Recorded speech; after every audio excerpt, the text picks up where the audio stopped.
வேலூர் தொகுதியில் நாம் தமிழர் கட்சி சார்பில் போட்டியிடும் வேட்பாளர் மகேஷ் ஆனந்தை ஆதரித்து சீமான் பரப்புரையில் ஈடுபட்டுள்ளார். அதனை நேரலையில் பார்க்கிறோம். ஆசிரியர் பெருமக்களிலே ஒரு குழுவினர், ஒரு பிரிவினர் பாருங்க, மூணு தரப்புல ஒரே நாள்ல போராட்டம்.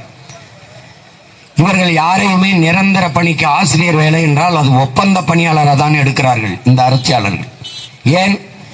அவன் பணி ஓய்வு பெற்று போனால், என் அன்பு தம்பி தங்கைகளே, அவனுக்கு நிலுவைத் தொகை, பிடித்த பணம், பென்ஷன் கொடுக்கணும், ஓய்வூதியம் கொடுக்கணும். அதுக்கு காசு இல்லை,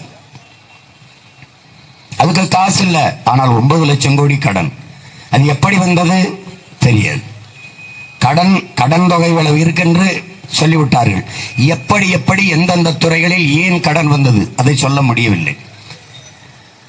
அப்போ ஒப்பந்த பணியாளர்களாக ஆசிரியர்களை எடுப்பதற்கு காரணம் என்ன என்றால், அவர்கள் பணி நிரந்தரம் பண்ணிவிட்டால் ஓய்வூதியம் கொடுக்கணும். ஓய்வு வரும்போது அரசு பணியாளர்களின் ஓய்வு காலம் என்பது 58 ஆண்டு, 58 வயசு முடியும் போது ஓய்வு பெறணும். தம்பி தங்கி நல்லா தெரிஞ்சுக்கணும். அந்த ஓய்வூதியம் கொடுக்க காசு இல்லை என்று 59வது வயசு வரைக்கும் நீட்டிச்சாங்க. அப்புறமும் காசு இல்லைன்னா 60 வயசு வரை பணியாற்றலாம்ட்டாங்க.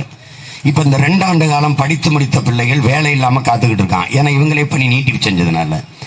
ஏன் 2 ஆண்டு கால நீட்டிப்பு? ஆசிரியர்கள் மேல, அரசு பணியாளர்கள் மேல அக்கறை இல்லை. ஓய்வற்றால் ஓய்வூதியம் கொடுக்க காசு இல்லை. ஆனால் சமாதி 150 கோடிக்கு கட்ட காசு இருக்கிறது, ஜல்லிக்கட்டு வளாகம் கட்ட காசு இருக்கிறது. இதுக்கெல்லாம் காசு எங்கிருந்து வருது? ஆசிரியர்கள் வீதியில் நின்று எங்களுக்கு உயர்வு கொடுங்கள் சம்பளம் என்று போராடினார்கள். ஆனால் கல்லூரிக்கு போற என் தங்கச்சி 1000 ரூபாய் கொடுங்கன்னு கேட்டு போராடிச்சா? கல்லூரி வாசல்ல நின்னுச்சா? போராடிய மக்களின் கோரிக்கையை ஏன் கேட்கல? என் தங்கச்சி கேட்கறது 1000 ரூபாய் இல்லை. யாருமே பெருமக்களே, என் மாணவ தம்பி தங்கைகள் கேட்பது இலவச பஸ் பாஸ் அல்ல. கல்வியை தரமாக நான் காசு கொடுத்து படிக்கிறேன். 10 லட்சம், 5 லட்சம், 15 லட்சம் பணம் கட்டி படிக்கிறேன். அந்த கல்வியை இலவசமாக, சரியாக, சமமாக, தரமாக தா. 1000 ரூபாய் நீனே வச்சுக்க. இதான் எங்க தங்கச்சி கேட்கறது. நீ 1000 ரூபாய் மாசம் கொடுக்குற, 1000 ரூபாய் மாசம் கொடுக்குறீங்க. ஆனால் நான் கல்வி கட்டணம் எவ்வளவு செலுத்துறேன்? அதுக்கு யார் பதில் தருவது? 1000 ரூபாய் எங்க அம்மாவுக்கு கொடுக்குறீங்க. தண்ணி மட்டுமே எங்க அம்மா மாசத்துக்கு 3000த்துக்கு வாங்கி குடிக்கிறா. சமைக்க, குடிக்க 3000 ரூபாய் தேவைப்படுது. ஒரு நாள் கணக்கு போட்டா 30 ரூபா. 1000 ரூபாய் மாசம்னா நம்ம அம்மாவுக்கு 30 ரூபா. 35 ரூபாய் சம்பாதிச்சாதான் அவன் வறுமை கோட்டுக்கு மேல போறான்னு அரசு சொல்லுது. 35 ரூபா. ஒரு இட்லி எவ்வளவு? ஒரு இட்லியே 35-40 ரூபா. ஒரு இட்லி கூட வக்கில்லாத காசு இந்த 30 ரூபா ஒரு நாளைக்கு. நான் உங்க மகன் என்ன சொல்றேன், இருந்த இடத்திலே எங்க அம்மா ஒரு நாளைக்கு 1000 ரூபாய் சம்பாதிக்கிற வருவாய் பெருக்கத்துக்கான வசதியை, வாய்ப்பை நான் ஏற்படுத்தி கொடுக்கிறேன். என் தாயை கையேந்த வைக்கிறது, என் தாயை 1000 ரூபாய்க்கு கையேந்த வைக்கிறது ஒரு தமிழ் மகனா எனக்கு தன்மான இழப்புன்னு நான் நினைக்கிறேன். ஏன்னா நான் உலகத்துக்கு சோறு போட்ட இனத்தின் மகன்.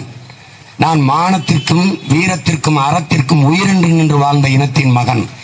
சோறு வடிச்ச தண்ணி ஆறா ஓடிச்சு என்ற சங்க இலக்கிய பாடல் திருத்தக்க தேவர் சீவக சிந்தாமணியில் நம்முடைய பாட்டன் போவோர் வருவரெல்லாம் வாசலில் நின்று கொண்டு கணவனும் மனைவியும் எங்கள் வீட்டில் வந்து விருந்தொண்டு போங்கள், நாங்கள் மல்லிகை பூ போல சமைத்து வைத்திருக்கிறோம், சாப்பிட்டுட்டு நீங்க வெறுங்கையோட போக வேண்டாம், பொன்னும் மணியும் வைரமும் வைடூரியமும் அள்ளித்தாரும், பட்டாடைகளும் நிறைய தருகிறோம் பரிசாக, சாப்பிட்டுட்டு கொண்டு போங்க என்று போவார் வருவரெல்லாம் அழைத்து விருந்து படைத்து ஓசரித்த ஒரு இனத்தின் மகன் 1/2 கிலோ அரிசிக்கு கையேந்தி நிற்கிறான் பொங்கல் என்றால்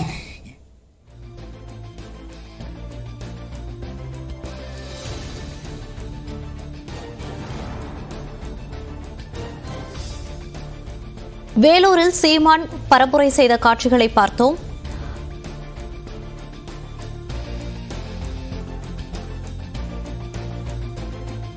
புதுச்சேரி முதலமைச்சர்